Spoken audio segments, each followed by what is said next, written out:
Hi, everybody. My name is Jeremy. This is Red Beans Recording Modular. And this is the Entropy and Sons Recursion Studio, Recursion engine. It's a video synth. And I have a big video coming out on it in a couple weeks after the Digitone stuff is done on my main channel. But I thought it would be cool to do a quick video showing the one thing I didn't quite understand when I made that video. And that is this one thing called Wavy Girl. There are like different engines in here. One of them is called Wavy Girl. And it's something that's meant to trace CV. And I was like, how could I make this interesting? What I went through is like trying to find a good thing to let me draw CV for you. And there are people out there who make oscilloscope music who probably are like, you idiot, this is not even the good thing. But the fact of the matter is, every once in a while, I can get a neon Dorito in here, and I think that that's really, really cool. Let me show you how this works. If I click up here on the interface for the thing, I'm going to get the default preset for this. And you can see that it kind of looks like a oscilloscope. And I have the two wave function generators coming out of Rampage here that are creating CV. One of them is doing the x-axis. This would be the x-axis right here. And you can see if I draw a wave there, you'll be able to see it. There it is. And if I draw on the y-axis, you'll see that too. So combined, we can start to create like little shapes. We can start to draw like little waveforms. And depending on how long these are, we'll get different like variations on that. Oh my God, I almost had the Dorito. Come back here, Dorito. I saw you. We'll get there. I'm really obsessed with that Dorito. So you can see that this looks a little different than the one that we had. And that's because we need to go and make some changes to the settings here. But just by booting up Wavy Girl and putting in 2 of the CV inputs here, 1 and 2 of the, I think 8 back here, we automatically get this cool thing. So let's go ahead and make it look more like what I did before. So I'm going to go into our first channel thing here. Now these are the parameters for the wave itself, and I can start to adjust these. There's our wave amount. Wave hue. Now, this is a fun one to play with. I could set this to a BPM if I wanted to. This thing detects incoming audio and does things by beat. So that's a 16-bar hue shift right there, which is pretty cool. And then I'm not going to play with these scalars here. It's right in the middle right now, and I don't really want to change that. So we also have the scope in the background. I'm going to hit the scope thing here and go to my parameters. And here's where we can have a little bit of fun too. So if I turn the value down, we'll get rid of the scope. And I kind of like the way that looks. I appreciate the sort of artifice of the scope, but I think that's pretty cool right there. So now I can play around with things like the decay coefficient. If I turn the decay coefficient down, you can see that it just goes really, really fast. And we can make this like, you know, kind of wig out almost like it's tracing, right? Like an oscilloscope would, which I think is pretty cool.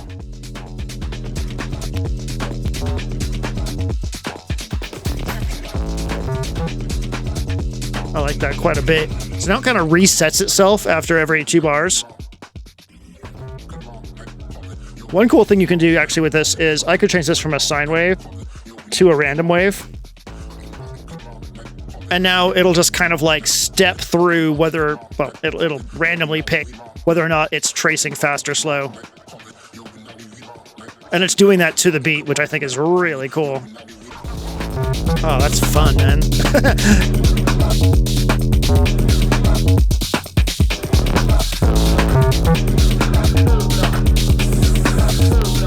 It's like having your own little oscilloscope friend that you can play with. Okay, cool. So that's fun. I am going to go back to our wave creator and go to our parameters and find that wave amount, or how about wave FZ? I like that. So I'm actually going to have that react to an LFO as well. I'm going to have this pulse every 2 bars.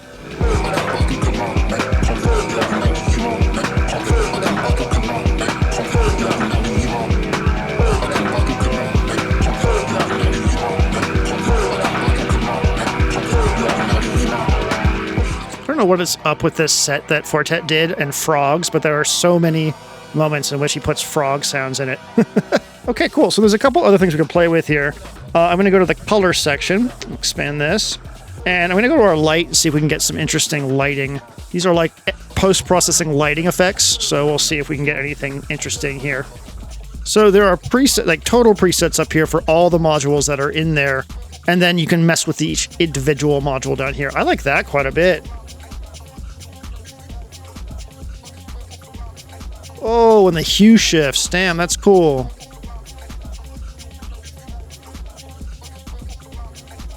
See, this is frogs again. What is he doing? Does he just have like frogs on one of his like soundboard buttons on his DJ decks wherever he goes? So the attack and release of your function generator obviously dictates the way that the strobe travels across the screen. If you have a sharp rise or fall, you're going to have a sharp movement, quick jump at some point. So there are other things in this device that can read from the CV waves. Let me see if I can give you a quick demonstration. All right, here's one. So what I've just done is I've assigned one of the modulators. There are 4 modulators within the context of this device. They're here at the end of the chain. And each one is sort of made up of some form of like generative shape or something like that. And whenever there's like a pattern involved here, if you go in and change the wave that is acting on this shape right here, you can get different results. And right now, we have our CV wave. It's actually inverted. Let's go ahead and find the regular CV wave. There we go. Just like punching our cat now. So if I was to make these longer, you'll see that this sort of mellows out a little bit. Same thing here. And then if I was to bring these down again, our cat gets super squished. There's a thing in here called band wave, which actually reacts to incoming audio, which is really neat. If you want your cat to be buffeted by audio. So that's pretty fun. Oh, wow. I have not seen that version of the CV wave. That's super cool. It's windowed. Whoa, that's trippy as hell. It's almost like slit scanning our poor cat. Oh no, he's getting so long. That's super cool though. I really like that. Here's an example of a fractal getting manipulated by our CV wave in a rather strange way. You can see as I move these down to where they'd be moving super, super fast, the animation gets really choppy. And then as I move these up, they kind of oscillate a bit more like that, like you'd expect them to. So the CV waves can be put in a lot of different places, which is really nice. The CV multi-wave seems to have even more of an effect. And if I want this to be smoother, I just want to lengthen those out. That's pretty cool.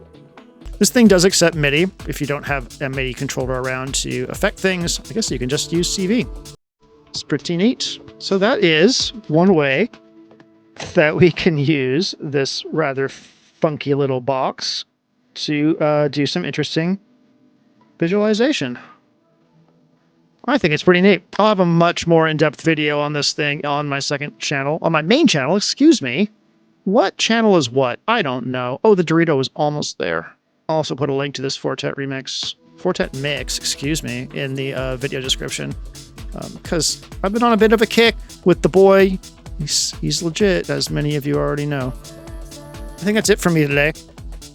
Check the link in the description for where you can find this nifty device. The reason I'm kind of shitting out this video is because the maker of this sent this to me like probably the Dorito.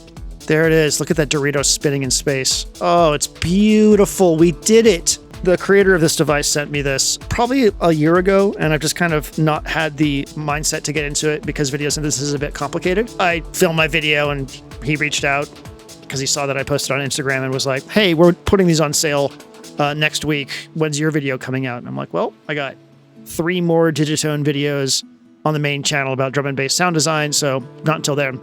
But I'm like, maybe I can do something with CV for the Modular channel.